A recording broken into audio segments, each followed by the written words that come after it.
-2, 2 से 2 कट के क्या आ जाएगा जीएस। It means 2 theta equal to कितना हो गया 30 डिग्री, और इस पर √3/2 होता है और इस पर 1। स्वागत है आप सभी का हमारे चैनल खूब मैथमेटिक्स क्लास में। आज हम आपको ट्रिग्नोमेट्री से संबंधित कुछ बहुत ही महत्वपूर्ण प्रश्नों का अभ्यास कराएंगे जो आपके एसएससी सीजीएल, एसएससी सीएचएसएल या अन्य प्रतियोगी परीक्षाएं उनसे संबंधित है और आपके लिए बहुत ही इंपॉर्टेंट है। तो आइए देखते हैं क्या है आज का हमारा पहला प्रश्न। देखो, secant square 45 degree plus 2 tangent 135 degree की वैल्यू को हमने फाइंड आउट करना है। तो हम जानते हैं कि जो सीकेंट 45 है वह √2 के बराबर होता है, तो √2 और स्क्वायर है इसलिए हम इसका स्क्वायर कर देते हैं, प्लस 2 टेंजेंट 135 है और 135 को हम लिख सकते हैं 90 प्लस 45 डिग्री। और हम जानते हैं कि जो टेंजेंट 90 प्लस थीटा होता है वह कॉट थीटा होता है और सेकंड क्वाड्रेंट में है इसलिए माइनस के कॉट थीटा हो जाएगा। तो देखो क्या हो जाएगा, √2 का स्क्वायर करोगे तो 2 हो जाएगा प्लस 2, और ये माइनस के कॉट थीटा की जगह 45 तो 45 हो जाएगा। अब 2 प्लस 2 कॉट 45 की वैल्यू होती है 1, तो क्या हो जाएगा माइनस का 1, माइनस पहले लगा है तो ये होगा 2 - 2, 2 से 2 कट के क्या आ जाएगा 0, यानी डी ऑप्शन हमारे इस प्रश्न का बिल्कुल सही है।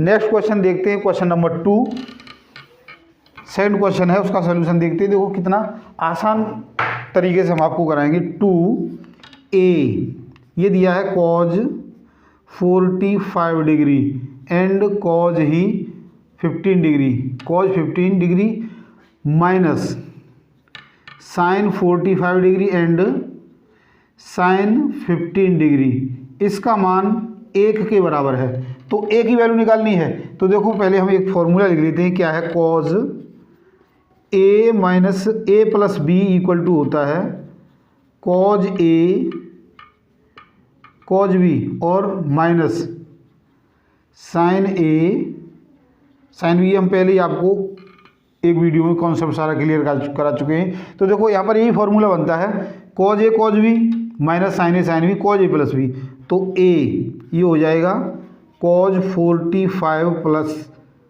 15 डिग्री और ये किसके बराबर है 1 के। तो देखो a cos कितना हो गया cos 60 डिग्री इक्वल टू 1। अब cos 60 की वैल्यू को हम जानते हैं क्या होती है 1/2, तो cos 60 इक्वल टू 1/2 होता है। तो a इंटू 1/2 इक्वल टू हो गया 1। तो ये यहाँ से डिवीजन वाली संख्या उधर किस में चली जाती है मल्टीप्लिकेशन में, तो a इक्वल टू 2 बन जा 2, यानी a की वैल्यू क्या आ गई 2, यानी डी ऑप्शन इस क्वेश्चन का भी बिल्कुल सही है। नेक्स्ट क्वेश्चन है क्वेश्चन नंबर 3, उसका सॉल्यूशन देखते हैं। तो question number third sine theta plus cos theta की वैल्यू दे रखी है इन्होंने √3/2। तो थीटा जो है वह किसके बराबर होगा, और थीटा की वैल्यू 0 और 90 के बीच वेरी करती है। तो हम क्या करें, इस इक्वेशन का स्क्वायर कर दें वर्ग करने पर दोनों ओर का वर्ग करने पर देखो क्या आ जाएगा दोनों ओर का, तो sine theta plus cos theta का होल स्क्वायर और यहाँ से √3/2 का भी होल स्क्वायर। तो ये फॉर्मूला होता है हमारे पास a प्लस बी का whole square equal to a square plus b square और प्लस 2ab। तो देखो यहाँ पर क्या आ जाएगा a स्क्वायर यानी sine square theta plus cos square theta, और इसको हम 2ab यानी plus 2 sine theta into cos theta equal to 3/2। Square से स्क्वायर रूट हमारा क्या हो जाता है कैंसिल हो जाता है। और देखो हम जानते हैं sine square theta plus cos square theta की वैल्यू होती है 1, तो 1 plus 2 sine theta into cos theta equal to 3/2।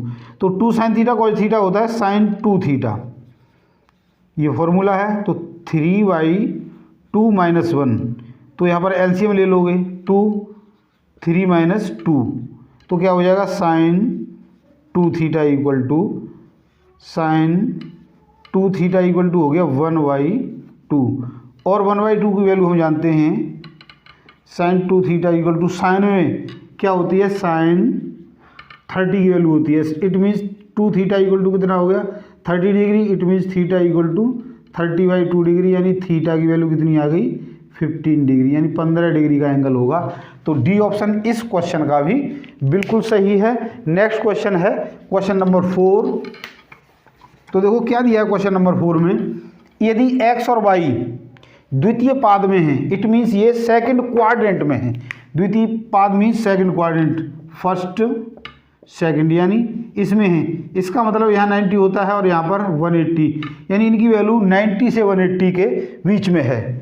और x का मान है वह है y से छोटा है, यानी x एंगल y से छोटा है। तो इनमें से कौन सा स्टेटमेंट सही होगा, साइन x छोटा होगा साइन y से। यदि फर्स्ट क्वाड्रेंट में होता, हम जानते हैं साइन की वैल्यू 0 पर 0 होती है, और 30 पर 1/2 होती है, 45 पर 1/√2 होती है, और 60 पर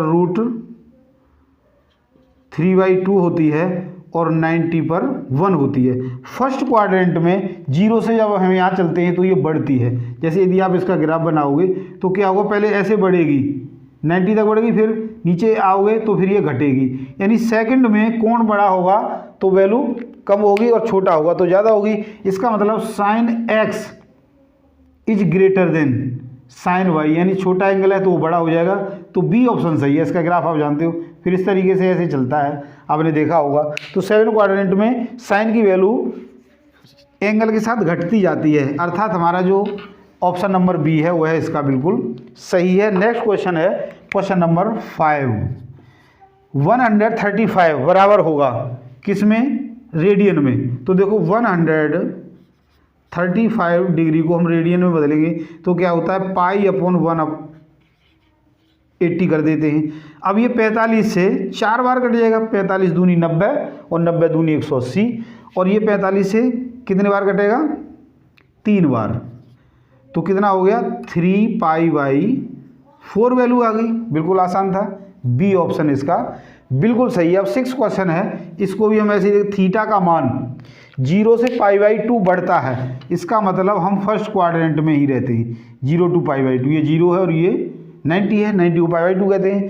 तो निम्न में से किसके अनुसार साइन थीटा बदलेगा। तो अभी हमने लिखा था साइन थीटा क्या होगा, 0 पर कितना था 0, फिर आगे बढ़ता जाएगा और 1 तक जाएगा 90 तक। अभी मैंने लिखा था, दोबारा लिख देता हूँ, 0, 30, 45, 60 एंड 90, और ये है आपका साइन थीटा।